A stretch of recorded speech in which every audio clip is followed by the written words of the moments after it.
Aujourd'hui, on va faire un TP à propos des fonctions qu'on a vues la semaine dernière.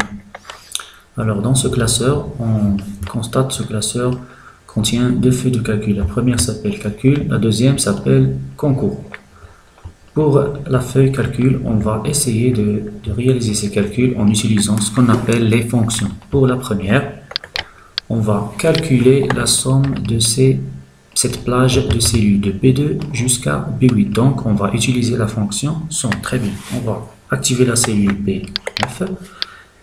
On tape égal, puis le nom de la fonction somme.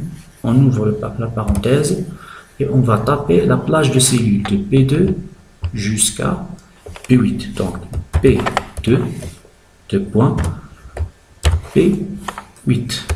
On ferme la parenthèse et on valide par la touche Entrée.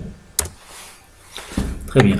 Pour le deuxième calcul, ça veut dire on va calculer le produit des mêmes valeurs, donc c'est la même plage de cellules de B2 jusqu'à B8. Cette fois-ci, on va utiliser une autre méthode. On va taper égal, le nom produit, on ouvre la parenthèse. Cette fois-ci, on ne va pas taper directement la plage de cellules, on va cliquer et glisser depuis la première jusqu'à la dernière. On constate que la plage de cellules elle est bien inscrite, donc on tape parenthèse fermante et on valide par la touche Entrée. Pour le troisième calcul, on va relever la plus petite valeur entre ces valeurs, donc on va utiliser la fonction min égale min entre parenthèses la même plage de cellules B2 de point B8. Ferme parenthèse et on valide par Entrée. On remarque que la plus petite valeur c'est moins 4, donc c'est correct. Pour la deuxième feuille de calcul qui s'appelle concours, contient un tableau qui contient les notes de chaque élève pour le premier DS, le deuxième DS, le troisième DS. Nous, on va calculer la moyenne pour chaque élève. Donc,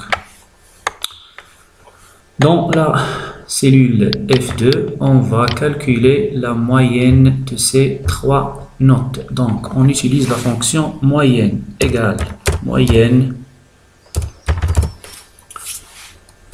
entre parenthèses la plage de cellules de C2 jusqu'à E2. Donc, tape C2, deux points, E2. On peut même taper les cellules avec les points-virgules. T2, point-virgule, E2. Très bien. Comme ça, on a bien saisi la plage de cellules. Mais comme je vous ai déjà dit dans la classe, si vous avez une plage de cellules qui contient des cellules adjacentes, juxtaposées, donc ici, on tape directement les deux points sans utiliser les points-virgules, donc jusqu'à E2, puisqu'il s'agit d'une plage de cellules adjacentes. Donc on valide par la touche Entrée, très bien. Encore une fois, on va faire la même opération pour les autres moyennes des élèves. Donc, dans ce cas, on va utiliser un astuce, comme on a déjà vu à propos des adresses relatives. Vous constatez qu'on a utilisé une plage de cellules qui contient des adresses relatives. Donc, on peut faire des copier-coller. Donc, on va copier la première fonction et on va la coller sur le reste des cellules. Comme ça, on n'aura pas gaspillé du temps. Donc, vous constatez que les fonctions sont correctes. Hein? Vous voyez, les fonctions sont correctes. Pour la cellule C7, on doit retrouver la première note du DS1. Entre ces notes, on veut que Excel retrouve la première note. Donc, on va utiliser la fonction max. Donc, égal max, entre parenthèses, la plage de cellules commence de C2 jusqu'à C5, C2, 2 points, C5. On ferme la parenthèse et on valide par la touche Entrée. Correct. Pour la moyenne de la classe, on veut calculer la moyenne des moyennes. Alors, pour calculer la moyenne des moyennes, on va utiliser encore une fois la fonction moyenne. Donc, égale moyenne. Attention de ne pas rater. Attention, vous ne devez pas faire des fautes à propos du nom de la fonction. Moi, je vais faire une faute et on va voir le résultat. Donc, moyenne, ça ne s'écrit pas comme ça. Donc, je vais continuer. La plage de cellules, c'est F2 jusqu'à F5. 2 points F5. Donc, la plage de cellules correcte, mais le nom de la fonction n'est pas correct. Ferme parenthèse, on valide par la touche Entrée. Vous remarquez que Excel me donne une erreur. Cette erreur est là.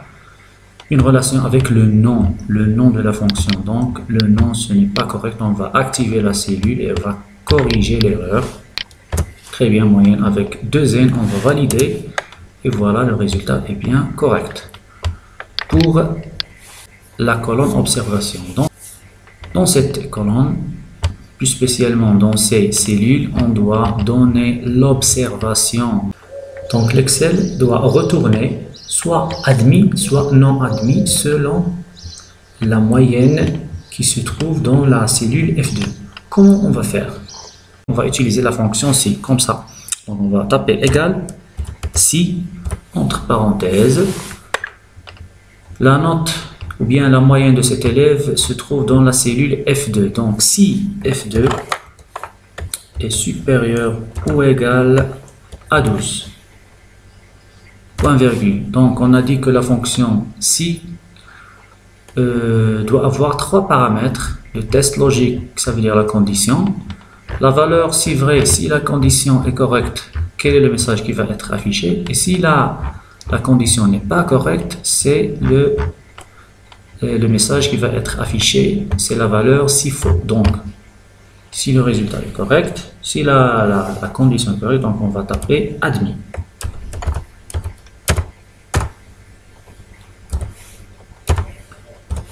Sinon, on va taper non admis. Ça veut dire l'élève n'a pas réussi l'examen. On ferme les parenthèses et on valide par Entrée. Automatiquement, le résultat c'est admis. Pourquoi? Parce que la moyenne est supérieure ou égale à 12. Encore une fois, comme vous avez déjà vu pour les moyennes, on va faire notre astuce, copier et coller le reste, coller la fonction dans le reste des cellules. Pourquoi? Parce que c'est la même fonction qui va être saisie dans le reste, sauf on va changer l'adresse de la moyenne, puisque ce sont des adresses juxtaposées, l'une au-dessus de l'autre. On va utiliser copier-coller. Pourquoi? Parce que notre fonction contient une adresse relative. Très bien, comme ça, on a terminé notre TP.